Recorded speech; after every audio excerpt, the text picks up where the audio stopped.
Good evening. Welcome to RMIT Architecture and RMIT School of Architecture and Urban Design. My name is John Doyle.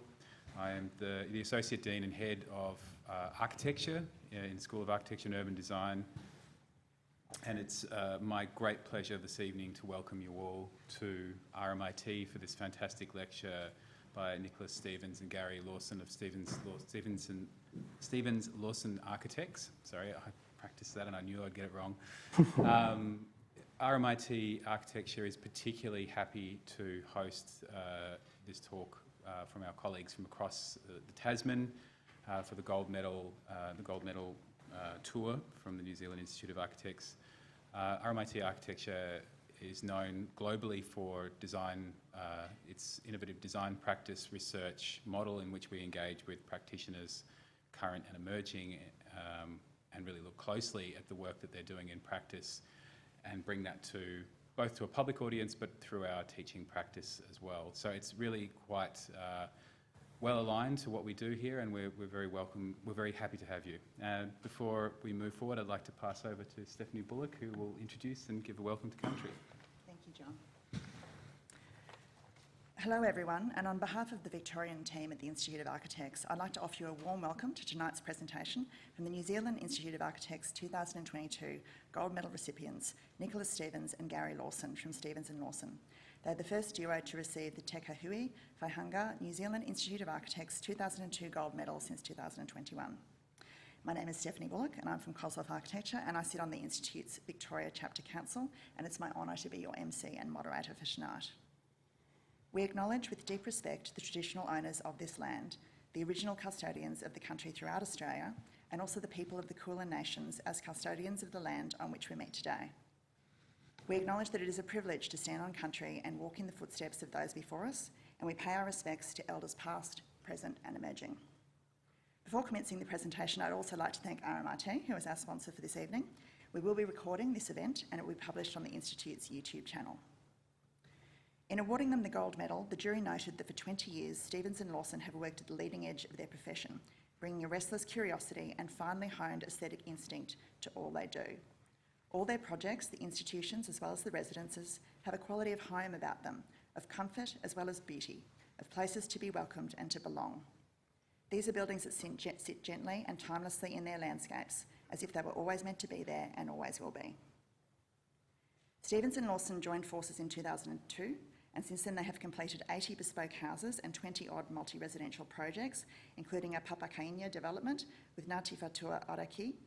So far, the New Zealand Institute has recognised Stevens Lawson Architects with 25 national and 24 regional awards, as well as the New Zealand Architectural Medal, the Supreme Award, and the 2022 John Scott Award for Public Architecture. They were awarded a category win and were highly commended at the 2022 World Architecture Festival. Perhaps one of their best-known projects is HomeGround, the supporting housing project for Auckland City Mission, Tapui Atawhai. The gold medal judges cited as a model of care-informed architecture. It's also a model of technological innovation. It's the tallest structural timber building in Aotearoa and the product of meticulously considered sustainability principles. Please join me in welcoming Nicholas Stevens and Gary Lawson to speak to us tonight.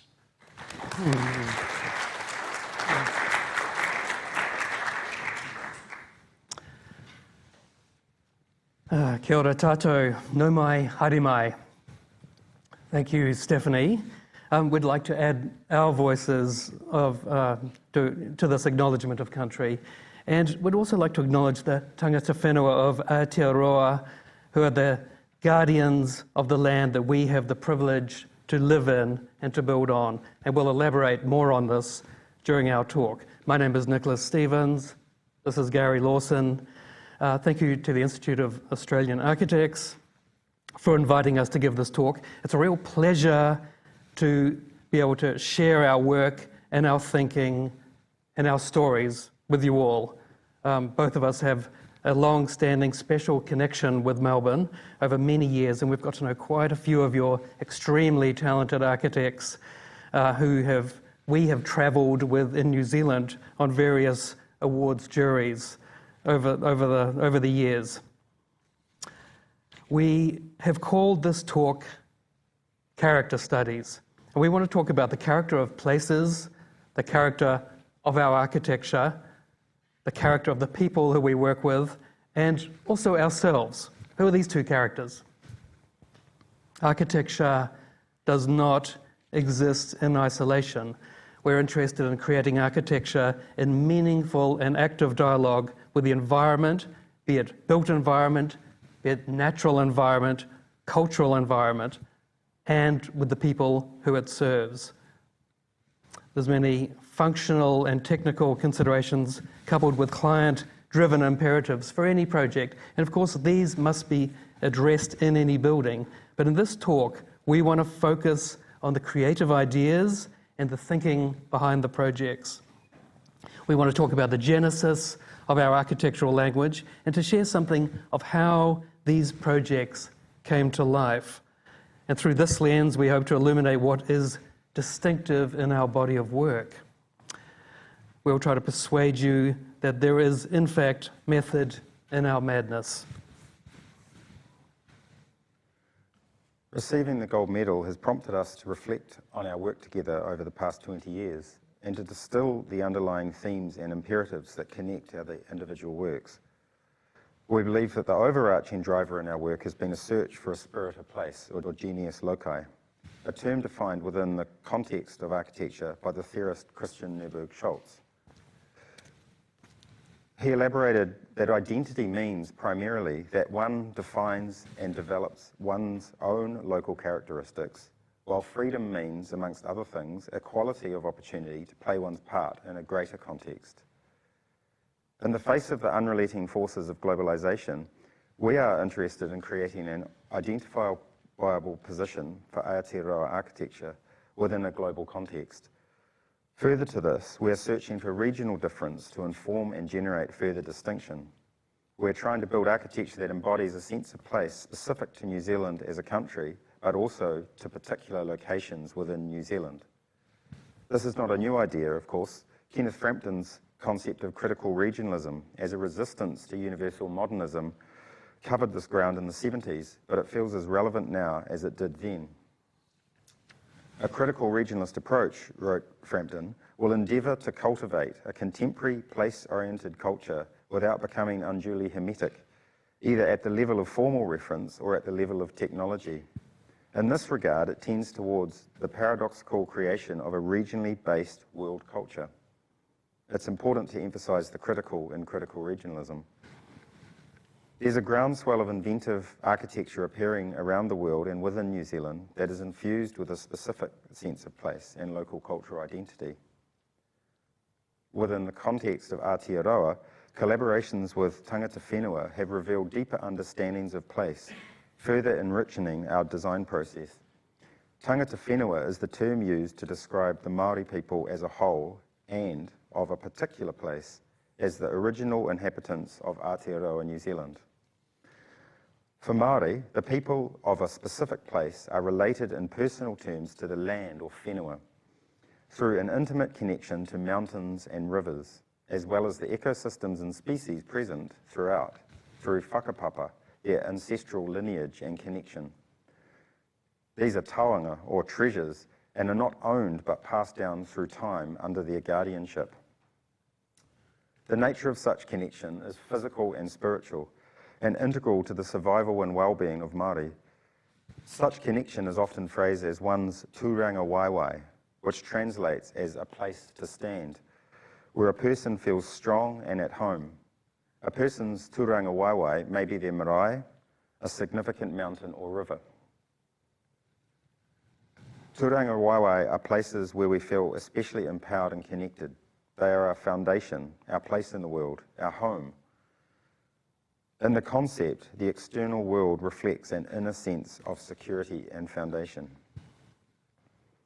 So such concepts built around the spiritual connection between land and people and being mindful of multiple histories has led us to multi-layered design responses. We feel this has helped us in creating an architecture that can be understood through multiple readings that are highly specific to place. We have a particular interest in how architecture expresses identity and how individuals and communities identify with buildings. This woven and layered approach to the references and narratives purposely allow our work multiple readings and interpretation. We see this approach to our work as trying to define a sense of local character while also playing our part in the greater context of world architecture. In that way, our work attempts a progressive synthesis of looking back while looking forward. So let's start at the beginning. I was born in Morrinsville, a country town about 2 hours south of Auckland in the 1960s, within sight of Aotearoa. Morrinsville now is known mainly as Jacinda Ardern's hometown, but it was also where past gold medalist Dave Mitchell hailed from. He was in my mother's year at school. My father was the town doctor, and my mother, after having 4 sons, went on to become firstly a hippie archaeologist and then a pioneering feminist filmmaker, known, amongst other things, for her seminal film about Catherine Mansfield. I was interested in architecture from an unusually early age. My first memory of contemporary architecture was when my mother organised an adventure playground to be built in our kindergarten. It was a sculptural structure with an interesting geometry, a hyperbolic paraboloid, a twisted plane made of straight pieces of timber. It was designed by an architect from Auckland. And so I thought from that moment that that was something to be. And so it came to pass. In one of my first houses I designed, it had a roof which was a hyperbolic paraboloid. My father also loved architecture, and because I was very interested, when visiting my grandparents in Wellington, we would hunt out the latest buildings of the enfant terribles of New Zealand architecture, Ian Athfield and Roger Walker. These were extraordinary buildings, often outrageous, and I remember the visceral thrill of running around Walker's Wellington Club or gazing up at Athfield's fantastical assemblage on the ridge. Peter Bevan's Habitat was another favourite with its European hilltown references. It was so urbane and so romantic. These buildings were so inventive and free and so appealing to the imagination of a young boy. I decided then that I would be an architect. I would design fictitious buildings and build elaborate sandcastles at the beach, often with moats and motorways. This one's of the Sydney Opera House. I built this one a little bit later on. It's very difficult to get those overhanging bits in sand, but I don't think Ovarab himself could manage this. We moved to Auckland and I fell under the spell of the architecture of Neville Price. His West Plaza building was a tour de force and probably still the most elegant tall building in Auckland to this day. I loved his brick cylindrical office building in Simon Street and his fanning townhouses on the rocks at Thorns Bay, which is sadly now gone. When I was about 10, I went to a Christmas party at a grand house in Remuera, which was a posh suburb of Auckland. It was designed by Binney, the famous arts and craft architect. Into the circular driveway cruised a yellow Ferrari Boxer, and as I watched, awestruck, out jumped Neville Price dressed as Santa Claus with an open shirt and a gold medallion. This was the 1970s. Now I really wanted to be an architect from Auckland. At least I have a gold medallion now, care of the Institute. But alas, no Ferrari. Once I visited a Claude Megson house with my dad on a house call. Doctors did that back then. It was all dark wood and terracotta and infused with a sense of mystery and spatial intrigue. As an architect, you're not always aware of where your sensibility comes from, but I recognize some of these characteristics in our work. I attended Auckland Grammar School, which I can't say was particularly encouraging of the arts, but they did have some fine buildings on campus, including this Spanish mission Fantasia, complete with bell towers, which is the main school hall, and a very elegant alto-esque centennial theatre designed by Professor Peter Bartlett in the 1970s. After a brief diversion into music and playing in bands in my final years at school, I enrolled at architecture school at Auckland University in 1983. And it was an exciting and mind-expanding time as the architecture school appeared to be going through some kind of existential crisis. Postmodernism was running rampant, deconstructivism was about to have its day, and post-structuralism was waiting in the wings. All this in a student revolt attempting to overthrow the Dean made for heady times. He survived. After 3 years of this, I was getting itchy feet and I wanted to see the world and experience the great cities and architecture for myself. I travelled through the United States to Europe. I worked for some very good architects in London, lived in Rome for about 6 months, attending lectures and palazzos and parties at the American Academy, and then on to Greece to get to the source of the Western tradition. I saw a young Rem Koolhaas and Zaha Hadid talk at the Architecture Association in London before they'd ever built a building, and Richard Rogers and Robert Venturi and Denise Scott Brown at the RIBA. It was a real awakening to the role of architecture in shaping the world. I travelled with my good friend Tim Greer, who's had great success with his firm Tonkin Zuleika Greer in Sydney over the last 20 years. We hunted down the great buildings by Le Corbusier and Aalto. We became obsessed with finding every obscure building by Carlo Scarpa and managed to sneak our way into the Maison de Verre. A highlight was attending the European Architecture School's assembly in Helsinki in an Aalto-designed university campus. Assembly was a strong word for it, I think. It was more like a 7-day party with saunas. No photos, sorry. 2 years later, I returned to planet Earth, or Middle Earth as it's now known, to finish the final year of my degree while I was away, the architecture school had fallen under the spell of the post-structuralists, who had convinced themselves and many others that avant-garde French literary theory was clearly the only source of great architectural ideas. It strangely turned out not to be true, I found out. I survived the year, but more importantly met the wonderful Deborah Smith, who was completing her fine arts degree and who would eventually become my wife. She's a photographer and creative force and has been a source of inspiration and perspective ever since. Our life together has been a wild adventure with never a dull moment. We love travel, getting lost in ancient cities, exploring gardens and house museums, climbing Auckland's volcanoes, and kicking back at our beach house on Auckland's wild west coast. That's the coast that looks out towards Australia, across the Tasman. We can't quite see it, but we know it's there. Working with Deborah on Cloud Workshop, the art project she started for bereaved children and young people, has been one of the most meaningful parts of my life. She is my North Star, and she is my strength. Okay, back to the story. Little distraction there. I got a job with Lane Priest Architects, who were innovative and exciting, who were getting some great commissions. It was a baptism by fire, just trying to hold on to the tail of the tiger, but a great learning experience. After about 3 years, I was registered. I started my own practice. Firstly came house alterations, then shop and bar and restaurant interiors. You know how it goes. Followed by small houses and building up to larger houses on wonderful sites. We worked out of the top floor of Mayfair Apartments in Parnell, an inner-city suburb of Auckland, designed by Gummer and Ford, who were the great New Zealand architects of the mid-part of the century, in 1929. This is a place where Deborah and I still live, with our Italian greyhound, Nina Simone.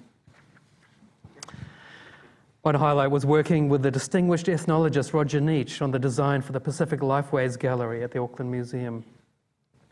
In 1995, I was fortunate to be granted the Moet and Chandon Fellowship, travelling to France to study interiors and furniture design. And this was an enchanting time with our own chateau outside Paris, and a car, and as much champagne as we could drink. Gary came for a job interview in 2000, and we started a conversation that day, which has continued to this day. We wanted our buildings to be not only beautiful, but beautiful to use. We wanted them to embody a distinct spirit of place, the place where we live, and we wanted to create spaces for all people, not just the few. The partnership evolved quite naturally. We started working on projects together and really enjoyed the process of bouncing ideas around. It worked so well. Although being quite different people, there's a strong overlap, and our individual perspectives, we think, add richness to the work. A real strength in the process is that we tend to push each other, or as Ken Crossan recently put it, we tend to egg each other on. We started we wanted to get involved in public architecture. We talked a lot about what we could accomplish as a practice. So after about 2 years, we formalized it. I'd spent 10 years building a platform from which we launched Stevens Lawson Architects. And amazingly, we struck gold very early on in 2003 when we won the design competition for the remarkable centre Pukapu Kawerau. It was a visionary project containing almost every cultural and civic function in Queenstown. A concert hall, library, art gallery, playhouse, conference centre, and council offices, you name it, arranged around a series of urban plazas and landscape courtyards. The form of the auditorium was inspired by the dramatic alpine landscape surrounding the region, with its jagged outline and its angular geometry. The interior of the foyer had an organic cave-like character with faceted forms and natural light falling from above.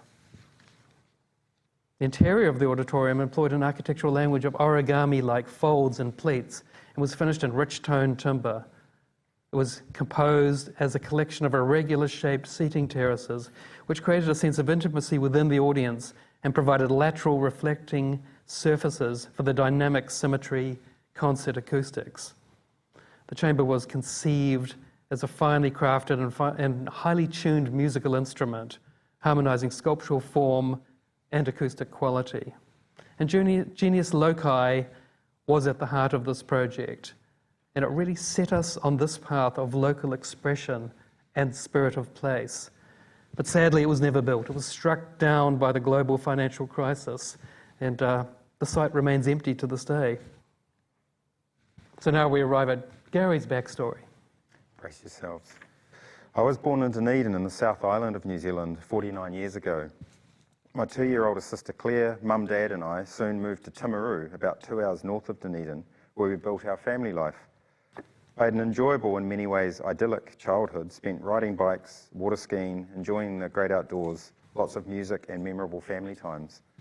An interest in buildings and the built world around me was promoted into awareness of architecture through my grandfather, a master builder, and visits to various buildings with him around Dunedin and Timaru. But most memorably, the Warren Marnie designed Timaru Public Library during construction. Once the building was complete, I loved every Thursday when Mum would take us to the library after school. I recognised that in the lottery of birth, I was indeed a fortunate son, and my parents, Pat and Russell, provided a solid foundation of love and support. Lots of outdoor pursuits, camping trips, and visiting the great landscapes throughout the South Island provided a solid base from which I could leap into whatever I wished. I'm very thankful for my mum's 49 years of undying support, and I have in her a friend and a champion. But now, unfortunately, I hold Dad in my heart as he passed away about 4 years ago. I went on to attend Timaru High School up to sixth form when my father transferred his position to Auckland in 1990, which I was very happy about as it extended my ability to follow my first true passion, and that is of cycling, and a longing for a professional cycling career. By being in Auckland, I figured I was able to race and train regularly amongst the best in the country. I held 2 national road cycling titles. I achieved the most embarrassing newspaper headline a teenage boy could, and represented New Zealand in the week-long Tour of the Future in America, finishing first Kiwi and 7th overall in a field of 140-odd riders. And I was invited to return to the US to join a team for a season of racing. This was my opportunity. So then my plans and dreams were intercepted by another chapter of my life called architecture. I was accepted into architecture school, only applying after my return from America, and a nasty high-speed crash ended with a badly broken femur, damaged knee and hip, and killing off my opportunity to return to the States to race. I switched focus to my fallback option that Mum and Dad always insisted I have, just in case cycling didn't work out. Prophetic or wise? Perhaps both, but I'd say to the kids, listen to your parents. I felt like a fish out of water at architecture school for the first couple of years. Yet by around the end of 3rd year, something changed and I felt I had a little more clarity and direction. I secured a part-time job with Andrew Patterson at Architects Patterson, and my design studio papers improved with better grades, more direction, and a feeling started emerging that I had something to offer. My year group was an amazing bunch of people, and many of whom I still know and admire. And I remember plenty of trips around New Zealand, visiting buildings, parties, long nights in the studio, the kinds of things that forge a strong bond among a group of young people. We had some great tutors, both full-time and academic, and from within the profession, and the generosity of those who taught me has made me really keen to stay involved in the architecture schools and teach whenever I can. Of course, the most pivotal moment for me at architecture school was meeting my beautiful wife, Julie. Her influence on my life has taught me so much about love, faith, family, and creativity, and I'm truly grateful to have her in my life. Her support of me in my career has been an important and constant ethos, and in our life together we continue to share a curiosity and passion for architecture, even amongst the busyness of raising 4 fantastic kids. Another true passion ignited in my youth was music, and particularly drumming. Bands and band life were another big part of my diverse youth, and I've been in bands for much of my life. Winning Battle of the Bands, a big thing called the York Street Acid Test, student radio #1 hits, touring around New Zealand in a small, stinky van, and recording a few albums are all highlights of many late nights spent out behind the drum kit in various serious and not so serious bands, but always united in the love of creating music with like-minded people, a little like architecture in that way. My current band is called the Door Jams, which was a lockdown project started with a really good mate of mine, an architect and actual gold medalist Dave Strawn, another architect Cameron Pollock, and an outsider that we asked in, Dan Wrightson, because he's actually the talented one. But what we are is a rambling covers band. We play a huge range of music, 3-hour, 4-hour sets, drink lots of beer.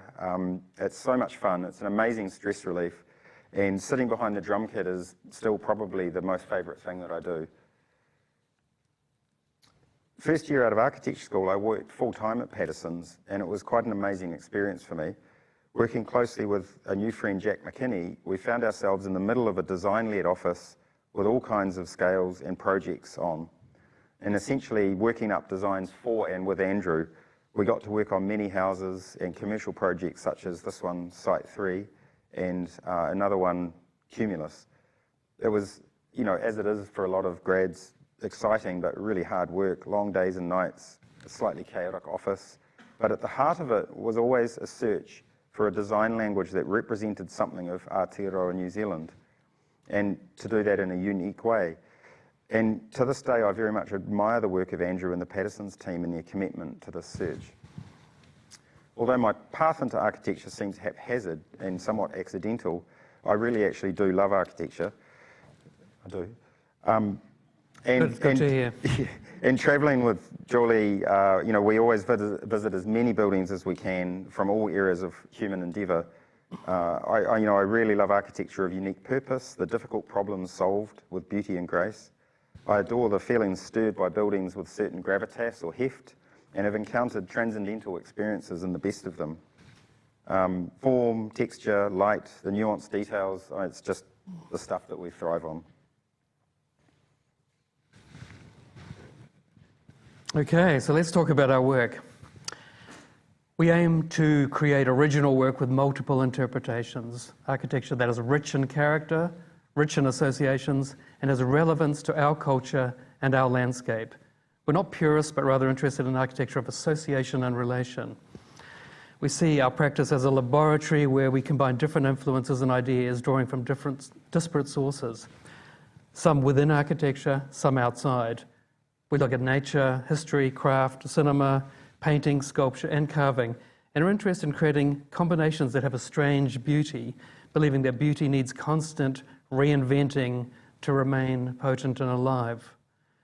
We're looking to respond to Louis Kahn's essential question in architecture, what does this building want to be?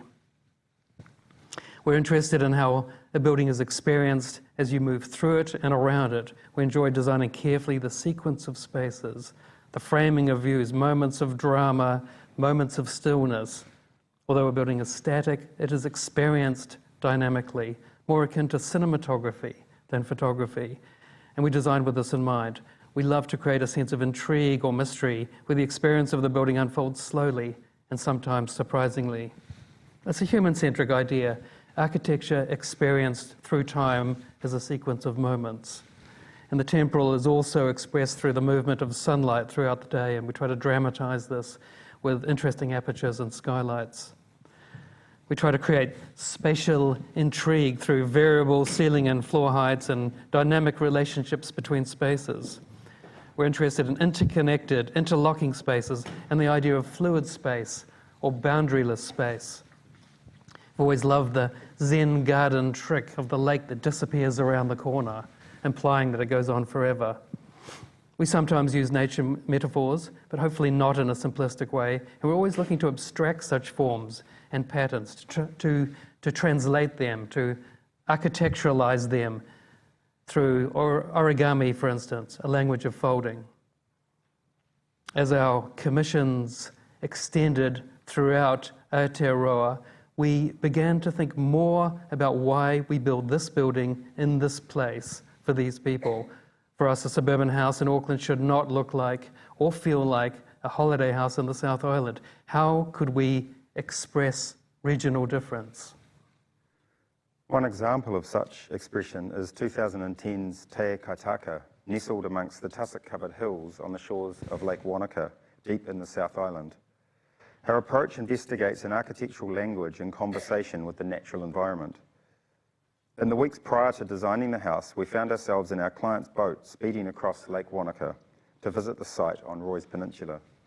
We stopped off the coast and looked up at the tussock-covered hills. We enjoyed the dramatic southern light, the epic scale of the mountains, and the velvet-like tussock land laid out before us. We talked about how it reminded us of those Macan landscapes, where the surface was like layered fabric, all folded and creased, covering the rocky terrain beneath. In Māori culture, the cloak, te kaitaka, is a potent symbol of shelter and nurture. We felt there was an architectural idea in conceptualizing the design as a protective cloak laid over a rocky base, creating cave-like spaces between. We've expressed this idea through the building's exterior fabric of natural cedar, cloaking the raw concrete structure below, additionally reading as the notion of a tussock draped over the rocky landscape. Abstracted, triangulated geometries and origami-like folds were employed to create a sculptural form expressive of our conceptual approach to the building and our desire for a structure that related strongly to its alpine landscape. The weathered camouflage exterior gives way to the cave-like interior, providing a sense of protection from the power of the landscape and the extreme regional climate. As a sculptural object within the landscape, enfolding a rich interior experience, we believe this house evokes a distinct spirit of place. Regional difference is explored in a different way in our 2009 Tomato House in Hawke's Bay on the east coast of the North Island, namely through a reworking and transforming of the rural vernacular. 3 offset wool-shed forms are arranged loosely in parallel, echoing the overlapping hills beyond. Courtyards are cut into these forms, and the circulation zones occupy the interstitial spaces between the forms. The pathway through the house is punctuated with a sequence of memorable moments and forced perspective views into the landscape. Large openings frame specific landscape features, giving each room a distinct character. Black, rough-sawn timber cladding echoes the creosote barn vernacular, and weathering steel evokes a rural rawness. As Ruskin said, rust is steel in its natural state. Our clients had recently left their sheep station, and they'd been farming for 40 years to move closer to town. Bill said one day that he'd spent his life farming sheep, and we put him in a wool shed. He'd spent his working life fighting rust, and we'd given him rusty walls. But he really loved those walls, and he could be found watering those corten walls with a hose just to get the perfect patina, as if he was watering the garden. I'd like to acknowledge Hawke's Bay architect John Scott at this point. He's an inspiration for us. He carved out such a unique and humanistic language for our country, and this has been a lasting influence on our work. And this is a house he designed for potter Bruce Martin in 1970, When I first met Bruce about 20 years ago, he gave me a copy of Tanazaki's In Praise of Shadows. This is a must-read, I think, for everybody, for every architect. And we became close friends until his recent death at the age of 97. Paying attention to regional distinction has offered us fertile ground to explore difference, to draw out subtleties and idiosyncrasies particular to place, and to experiment with how architecture might capture and express such distinction. The challenge is to create an architecture that somehow represents New Zealand's unique qualities and identity, while not rejecting what the world and contemporary theory has to offer. During the initial stages of our design work, we researched something relevant and local to respond to. The result is not necessarily contextual in the traditional sense, but we think deeply about how we relate to context and what the building might express about it. We want the architecture to resonate with association, to be at once unusual, sometimes even startling, and simultaneously feel right. We're searching to create something new yet strangely familiar, and to stir the soul a little. This blending of contextual ideas underpinned the design of 2015's Blythe Performing Arts Centre at Iona College, also in the Hawke's Bay. We designed two buildings concurrently at Iona School. One, the library, related primarily to the adjacent historic Spanish Mission-style school buildings with gabled roof and vertical fenestration. The other, the Blythe Performing Arts Centre, was underpinned by a blending of contextual ideas. The building's sculptural language of sinuous curves and angled planes are drawn from the shapes of musical instruments and the folded landscape of the region. We were interested in the building's architecture having a strong relationship with the local landscape form of Te Mata Peak, a distinctive mountain range that rises to a sharp ridgeline before dropping dramatically to the valley below. An abstraction of this iconic landform became the cross-section of the building and defines the dramatic double-height space of the entry foyer. Another regional reference is the corrugated iron barn form, and in this case half a barn, which has been carved away to create an entrance and a picture window. These singular arching open-ended structures are so iconic in the rural landscape around and so common on the farms of many of the school's borders. Also conceived as analogous to a violin within its case, the concert chamber, like a musical instrument, is elegant and dynamic in form with finely tuned acoustics. The detailed and nuanced shape of the hall has a distinct quality of its own that is loosely described by the outer form of the building, while the exterior profile also expresses its own purpose of protection and containment. True story. We received this commission after the school trustees had interviewed about 5 different architects. After we had completed the buildings, one of the school's trustees said to us, "Do you know why you really got the job?" And our eyes widened in anticipation. "You were the only ones that actually looked like architects with your long hair and your pointy shoes." Now, he was clearly half joking, but I guess he might also have been half serious. So you never know. I haven't cut my hair since. Within our partnership, the role of the design model is an important communication tool. It externalizes the design process as the models literally sit between us and are shaped by us and form the very basis of our design method. It's hands-on work. One of the important parts of our design process is that the models are made and remade. In this way, it is a continuous action, a series of iterative changes that take place in a conscious manner until we're happy with the result. Each subsequent model becomes an example for imitation or comparison. It's very rare for only one model to be made for a project. For us, they engage directly with the treatment of volume and the generation of form in a similar manner to creating a sculpture. The light and shadow qualities of models help our understanding of form, texture, and material. We see our design process as ideas as layered, folded, and spliced together, much like the construction of the models that represent them in the first place. And the process allows our architectural language to emerge from creative play. With the 2014 Headland House on Waihiki Island, which is an island just off the east coast of Auckland, it was a closer reading of nature which, rather than the panorama, provided the form generator. Our client was an expat New Zealander returning home after many years abroad and wanted to reconnect to the landscape and the culture in a quiet and respectful way. However, the site was a dramatic headland falling away to the sea on three sides, and we were looking for a way of inhabiting this highly sensitive landscape in an informal way, empathetic rather than dominating. It needed to be a building in the round, visible from all directions and facing out in all directions. We were drawn to the scattering of pebbles and shells on the beach below as a way of arranging things organically, as a collection of objects instead of a singular form. We also looked at historical patterns of headland occupation and how they often were composed of groupings of forms and clusters, and this led to the composition of the plan as a grouping of pod-like forms clustered on the headland. Developed further, each pod was tailored to a particular view and sun orientation, which created a series of frame views with their own distinct identities, rather than a single panorama where you get all of the view all of the time, which is a recipe for boredom. Oops. That's not going to work.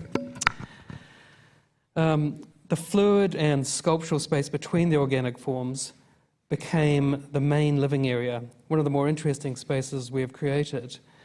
The details of the house throughout have been worked up to express the macro in the micro. The exterior is clad in irregular, rough-sawn cedar boards, oiled and left to weather like driftwood. I love what the Smithsons said about their work. If mainstream modernism is like a motorway, our work is more like a country road, which bends and dips with the contours of the land. And I think the idea of looking to the local does not result in insularity, as often universal themes shine through, like, for instance, a local indie movie that resonates with an international audience through its shared humanity and is universally appreciated. We share a love of texture and shape and focus our attention on details that building occupants will engage with. Handrails and door handles, for example, receive particular priority. Tactile qualities are definitely a focus, with things that are touched having a high sensual quality, and add to one of the most important aspects of our buildings, that they are beautiful to use. Things are in the right place, a pleasing size and shape, and they feel good to be in. We've found the design of buildings within urban environments an exciting yet challenging context to consider and relate to.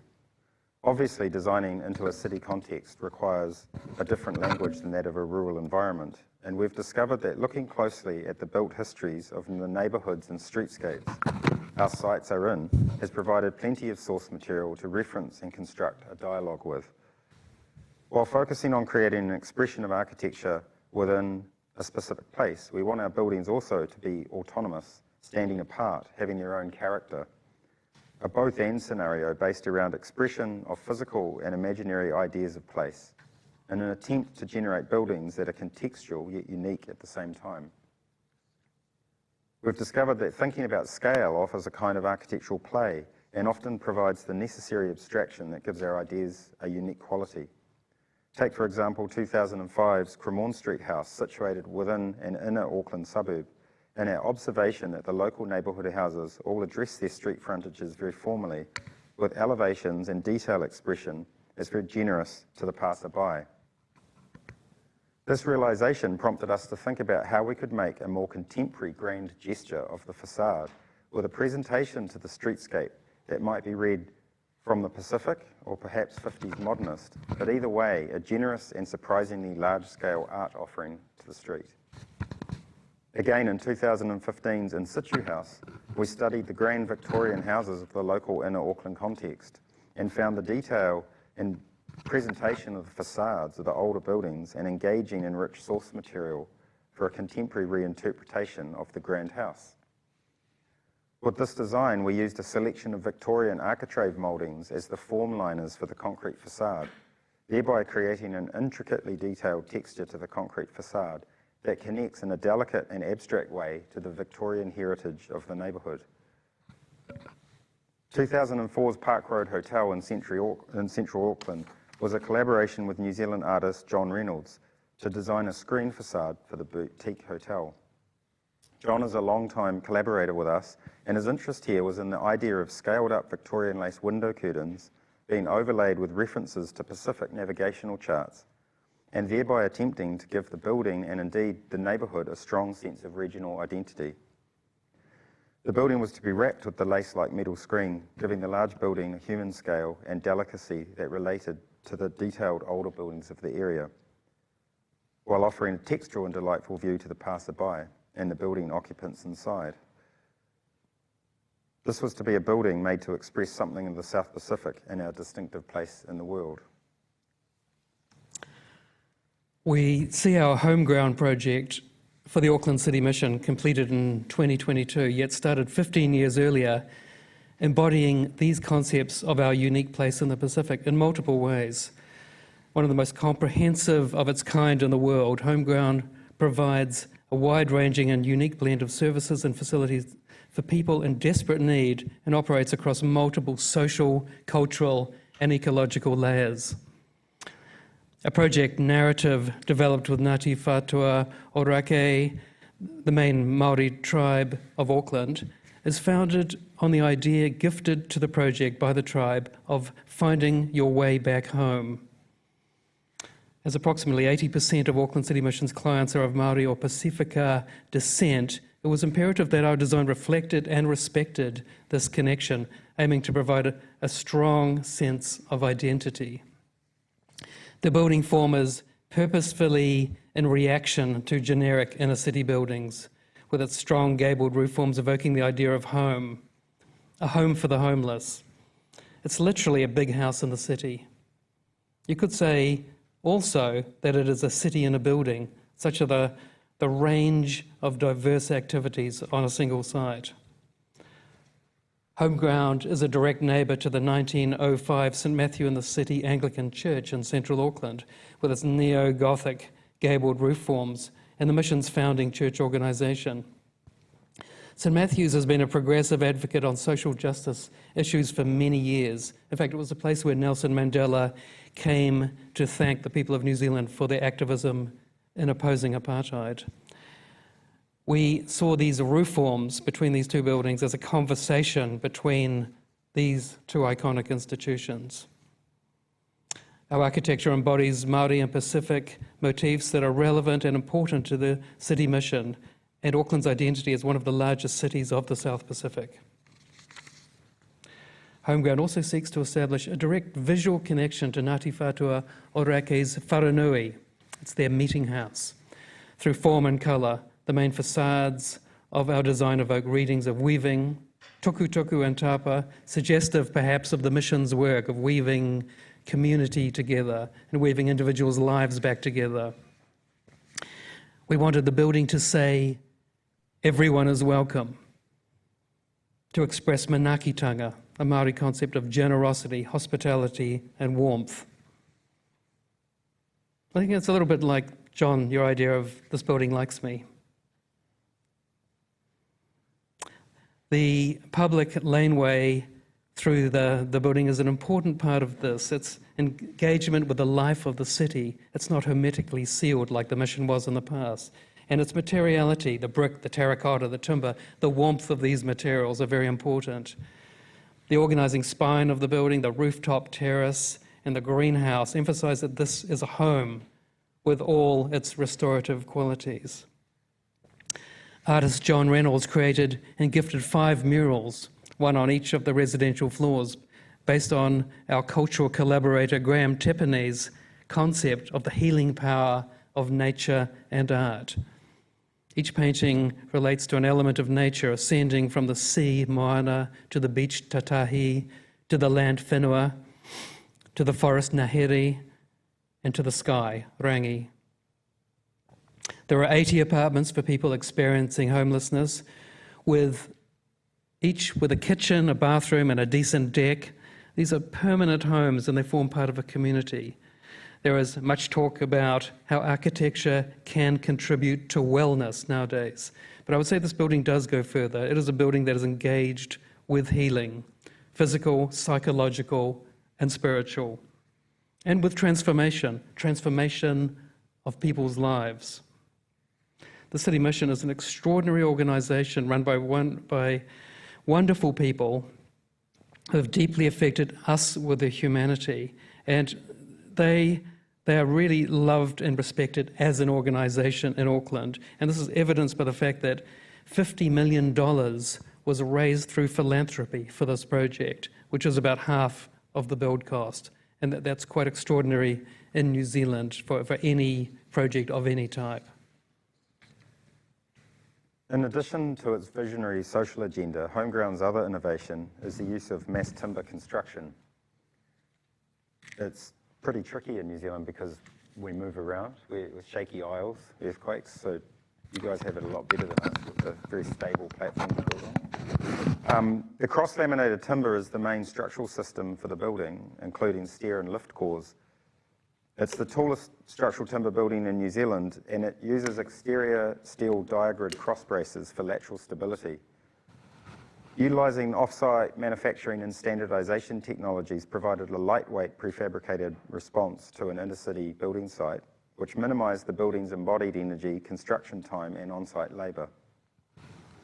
Building-wide environmental strategies, including waste management systems, rainwater harvesting, abundant natural light and the use of robust, non-toxic and locally sourced materials, gives the building a life cycle assessment analysis of the primary building envelope, which indicates an 80% reduction of carbon compared with the steel and concrete equivalent. The vision of the Auckland City Mission is for sustained social change and ultimately the end of chronic homelessness in central Auckland. HomeGround is a landmark in the city that advances this purpose. Through its collaborative cultural design expression, we believe HomeGround represents a positive step forward towards honouring our role in respecting and building on the promise of the Treaty of Waitangi through creating architecture that is socially just, culturally rich and ecologically restorative. Cultural symbols and artworks enrich the interior, including a Māori stone, meaning life force, embedded into the laneway, and a Mānia stone, which is a touchstone, prominently placed in the laneway. A whānau room to Manawa Ora provides a sacred space to acknowledge and celebrate Māori tikanga, or values. And many artworks and installations are integrated throughout to help give a sense of home, healing and belonging. We've woven together many things to create HomeGround, and in doing so have generated an expression of place that can be interpreted by different cultures in different ways. Above all, it symbolises that having a home is a right for every member of society. And it's been a 15-year journey of humility, commitment and belief. And so in this way, HomeGround is for us a project like no other. Our office culture has naturally emerged from the way we have learned to work together. It's collaborative, supportive, and the work is front and centre. People often ask how we work together. What if we don't agree? And their answer is really quite simple. We proceed with the ideas that we do agree on.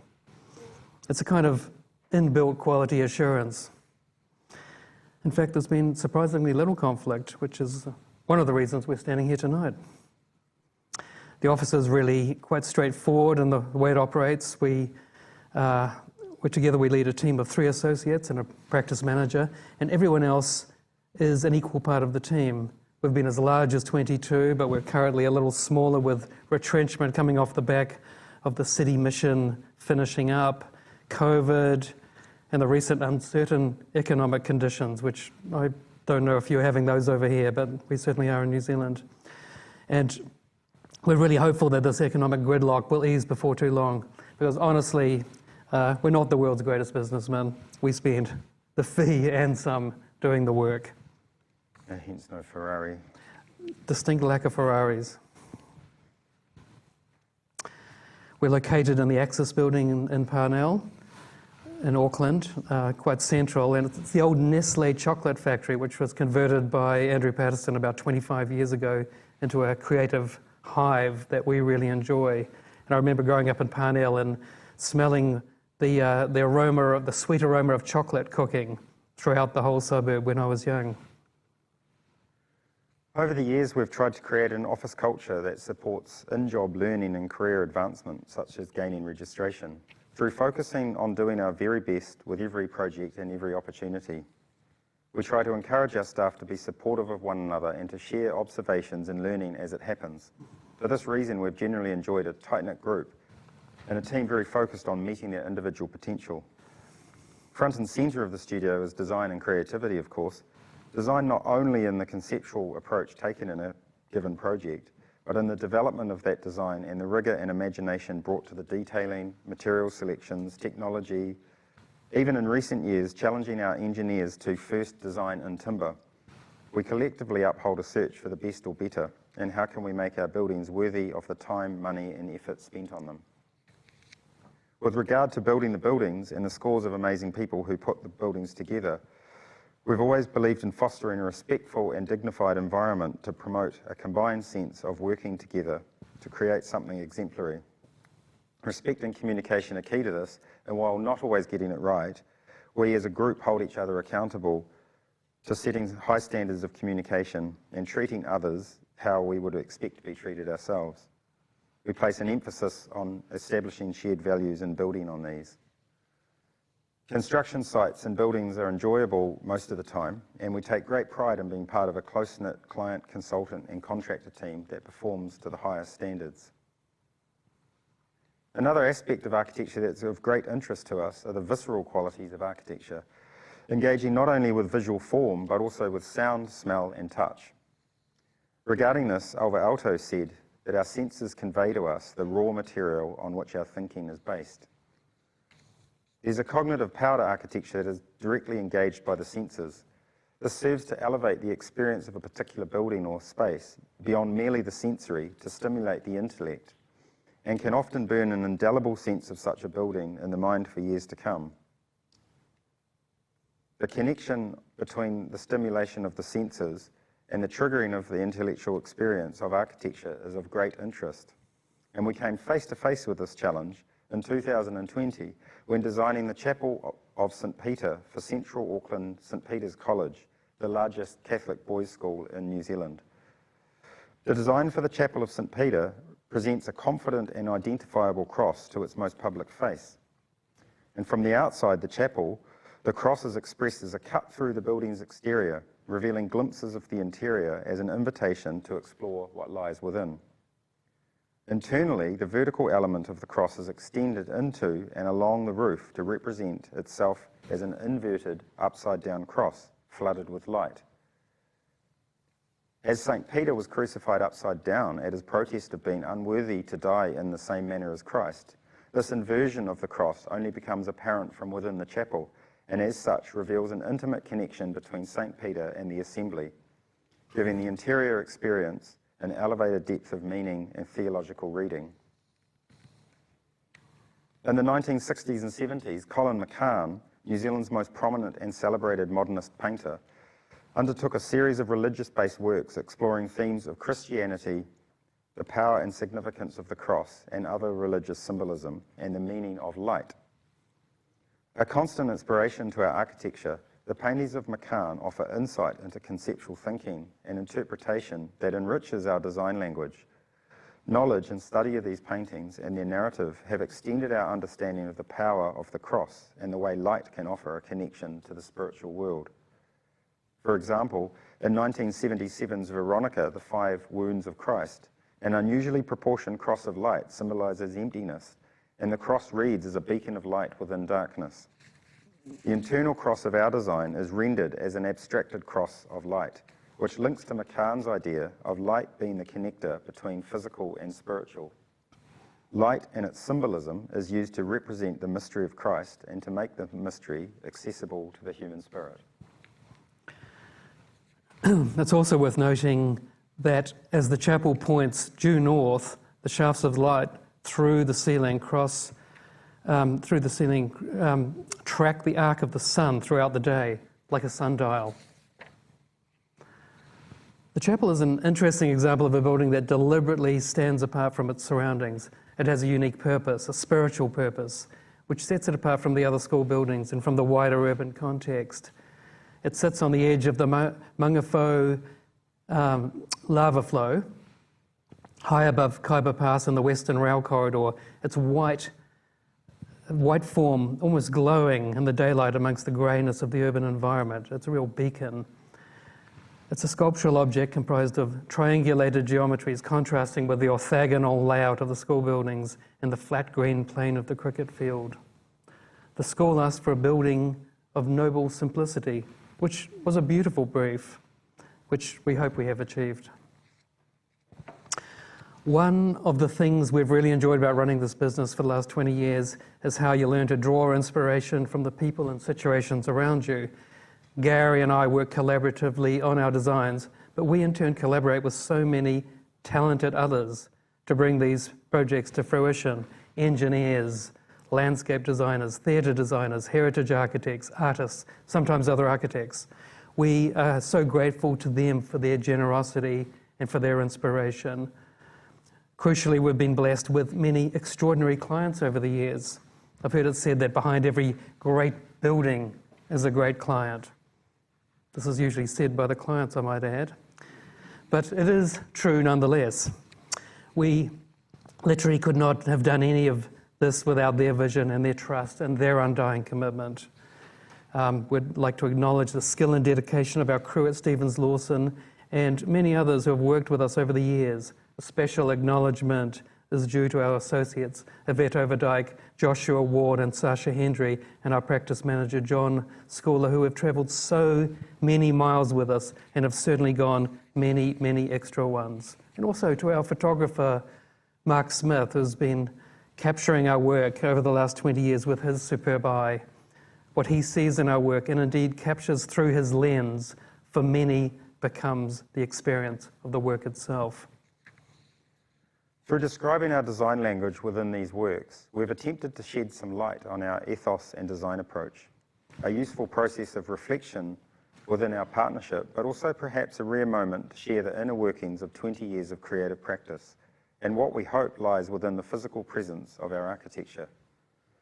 In our work, we have endeavoured to distill an expression of a spirit of place relevant to who we are and the place we live, Aotearoa, New Zealand. Ultimately, we want our buildings to sit in the landscape, be it rural or urban, with grace. By way of developing a conceptual approach to our work, we've constructed a framework that makes space for the two of us to collaborate on what is an intensely personal thing to do, and that is to design. In having to share our designs from the very first fragile sketch or model idea, our search for the spirit of place within each project provides a context from which to evaluate the work. Over the years, this has become a constant, a continuum across the works. Our search has also allowed us to keep engaged and excited about each new opportunity. We believe it has avoided us falling into a repetitive trap aesthetically, and the endless possibilities within our approach continue to stimulate and invigorate us as architects, together and as individual characters. Thank you. Mm-hmm.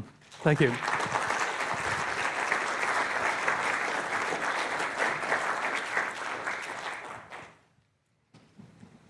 Thank you so much, Nicholas and Gary, for an amazing presentation. And we'd now like to invite the audience to ask some questions about the presentation and about their work.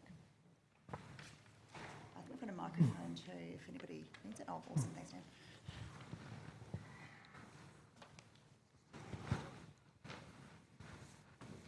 Stunned silence. Okay. I'm just curious, over the last 20 years, has the way in which you guys practice together changed or evolved in any way, or do you feel like you had that right from the start and it's been variations on theme? Yeah, I think, it kind of gelled early, and we've built on that as you do. Probably the biggest change has been as the practice got bigger and the projects have gained scale. We've probably worked earlier on the projects together and then tended to run perhaps more fully involved individually across a project. Kind of checking in, but that's just a necessity of, not enough time. But it's remained pretty constant. Yeah.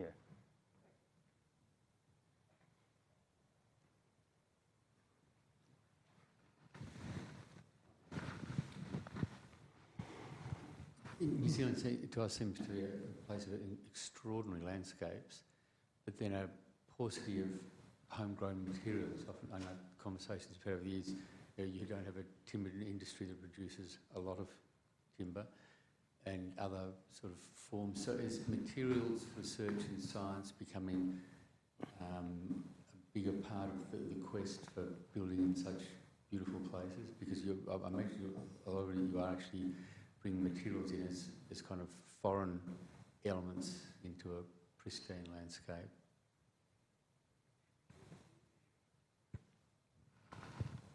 Yeah.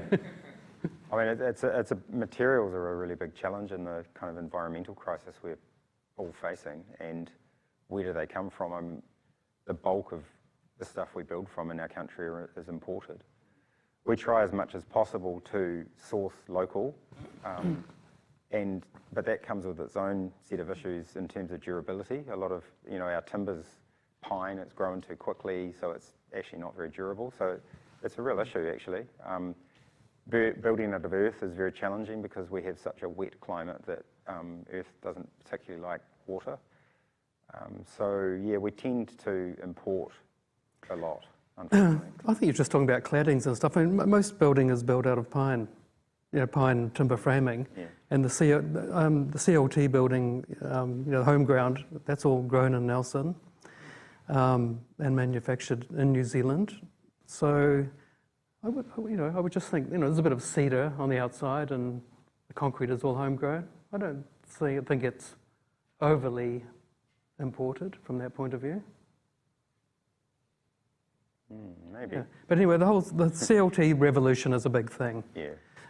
For us, and that's the tallest CLT building in New Zealand at present, and people are very interested in that, and we see that as a big part of what we're going to be doing going forward. Yeah.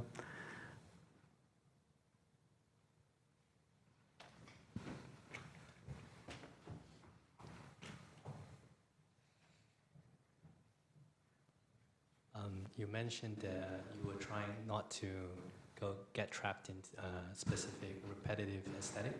Just wondering if there's a repetitive aesthetic that you guys enjoy, you like, and geometry, color, shape, and the exterior of the building. I see that there's a lot of forms and shapes throughout the years.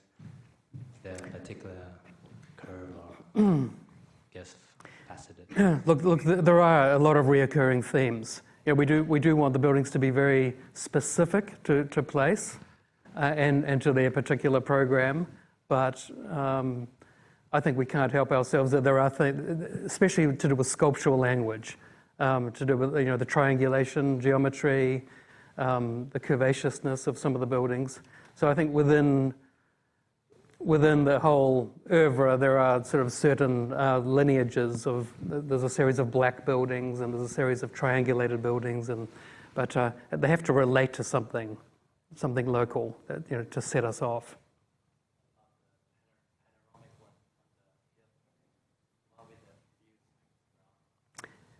Yeah, what about it? Well, that was very much the pebbles on the beach. That was very much the idea of that was very much just of a sculptural idea of how to arrange a building in an informal way. Yeah. Hello, just got a quick question about Christchurch, which is clearly one of the largest reconstructions of a city in the world at the moment, possibly, and you haven't mentioned much about it, but I would be curious to get your thoughts on the rebuild, perhaps a critique on how it's being managed, and particularly the rebuilding of housing as opposed to perhaps CBD. We haven't been invited to build in Christchurch, which is probably why we haven't mentioned it. But we visit there a lot, and I think there's a bit of a missed opportunity in Christchurch, really. I think there was an opportunity, if you're asking for a critique, to probably embrace some really cutting-edge timber technology and the new architecture down there. But I think they've gone down a more generic route with just the usual suspects of architects often. There's 3 or 4 really standout buildings recently, but I think they've lost a bit of, they clearly lost all the history, but they lost something. There was a real style to contemporary Christchurch architecture, probably really based around the work of Miles Warren and Peter Bevan. And I sort of wished with some of the newer architecture they'd tapped into that more than going a little bit more sort of generic international. Yeah, I think there was a bit of a missed opportunity to create something world-leading and inspirational from an environmental point of view, and around earthquake resistant construction as well. They really could have done something. Hi, I'm just keen to hear a little bit more on the HomeGround building and some of the key challenges you faced using CLT, and how you think this particular project has influenced the future of timber construction in New Zealand. Sorry, large-scale timber construction. Well, I mean, it has had an influence because it's shown that you can build a tall building. It's 11 stories high out of timber, and internationally they're building, like 20 stories high. But it was a very brave decision for the mission to go with this, because it was kind of at that scale it was totally untested in New Zealand, and there were in fact no builders who had built anything over about 3 stories with it. So it was a huge learning curve and a massive act of faith by them to go for this. But they really did like the whole environmental side of it. That really appealed hugely. And I'll tell you an interesting story that early on with the fundraising for this project, they put a funding application out to a crowd called Foundation North, who are like a big philanthropic organisation based around a bank. And they asked for $5 million. And Foundation North rejected it. They said, no, we're not going to do that. That's not enough. Can you put it back in for $10 million? Because they loved this environmental story of the CLT in particular. And there's a lot of other environmental features of this. So, that was really good to see people putting some money behind this because, they believed in it. One of the nerdy kind of things about the building, which is interesting, is that as the timber got stacked up, which went up pretty quickly, they were doing a whole 1,000 square metre floor in about 7 days. The building it's taller than it was designed to be, but what it does is it shrinks over time, and so and it's still shrinking.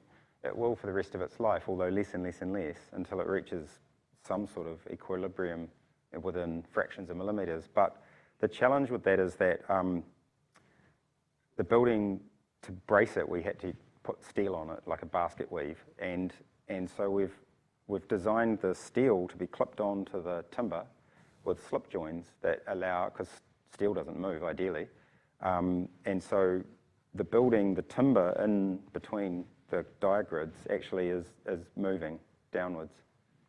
Tiny amounts, but so getting our heads around that with the structural engineers and designing for that kind of movement was fascinating.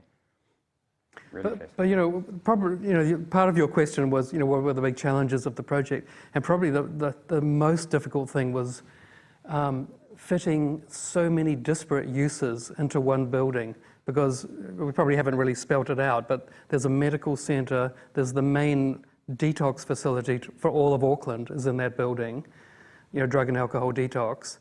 There's a whole community kitchen, there's a community centre, there's the housing for people who were homeless. There is 100 staff, administrative staff in there, there's social workers. The wraparound services within that building are what really set it apart. So it's not a homeless shelter, it's permanent housing with incredible wraparound. And to get the circulation system to work for all of those different uses was incredibly, it was like a Rubik's Cube. It was a really complex thing to solve. And yeah, I'd say was the greatest challenge early on, because all the uses can't all mingle with each other either. There's a lot of very sensitive uses within that. So the circulation was quite complex. We've got time for one more question. Hi, thanks for the inspiring talk.